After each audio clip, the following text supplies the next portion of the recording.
व्यक्ति का जीवन विभिन्न देशों से भरा हुआ है तथा व्यक्ति के जीवन में कब क्या घटित हो जाए कोई नहीं जानता, और जीवन में आने वाली विभिन्न परिस्थितियों का सामना कैसे किया जाए यह सब तो हम खुद के जीवन से और अपने आसपास के लोगों को देखकर और दूसरों के अनुभव से समझ सकते हैं। लेकिन व्यक्ति की मृत्यु के बाद क्या होता है, यह एक बड़ा प्रश्न है। क्या व्यक्ति के बाद उसे स्वर्ग और नरक जैसी कोई लोक होते हैं? इसके बारे में कभी भी जिंदा रहते हुए नहीं जाना जा सकता है। नमस्कार दोस्तों, मेरा नाम विजय, आप देख रहा मेरा YouTube चैनल ज्ञान अनंतार। दोस्त सटाम, ये कथा सुनने के बाद आपका मन जोर जोर से कंपने लगेगा, आइए जानते। लेकिन हमारे एक हिंदू ग्रंथ गरुड़ पुराण में आप पढ़ेंगे तो आपको इन बातों के बारे में जवाब मिल जाएगा, क्योंकि गरुड़ पुराण एक ऐसा महापुराण है जिसमें व्यक्ति के जीवन को और बेहतर बनाने के विभिन्न तरीकों से लेकर व्यक्ति के मृत्यु के बाद जीवात्मा की तमाम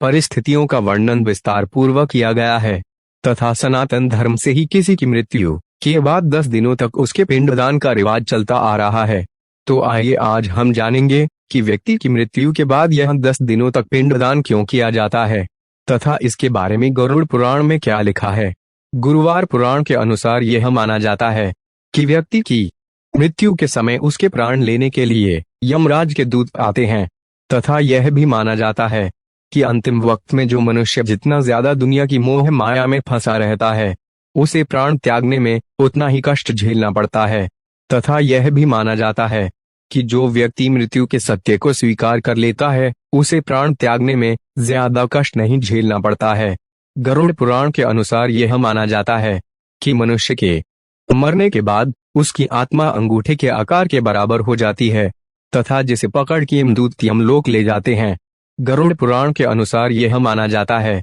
कि यमलोक पृथ्वी लोक से 99,000 योजन दूर है तथा वहां यमदूत जीवात्मा को उसके कर्म और लेखा जोखा देखते हैं तथा उसके बाद आत्मा को फिर से उसके घर में भेज दिया जाता है। लेकिन यह माना जाता है कि यमराज के दूत उसे मुक्त नहीं करते हैं, इस कारण आत्मा भूख प्यास आदि के कारण तड़पती रहती है और मृत्यु के समय उसके पुत्र या परिवार जनवरी जो पिंडदान करने जाते हैं उनसे भी उनकी तृप्ति नहीं हो पाती है। 10 दिन तक पिंडदान करने से मिलती जीवात्मा को शक्ति व्यक्ति की मृत्यु के बाद मृतक के परिजन 10 दिनों तक नित्य उसका पिंडदान करते हैं, क्योंकि यह माना जाता है कि ऐसा करने से आत्मा को चलने की शक्ति प्राप्त होती है और 13वें दिन आत्मा उसी ताकत से फिर से यमलोक का सफर तय कर पाती है तथा यह माना जाता कि यदि व्यक्ति की मृत्यु के बाद उसका पिंडदान न किया जाए तो उसकी जीवात्मा को ताकत प्राप्त नहीं होती है और यह भी माना जाता है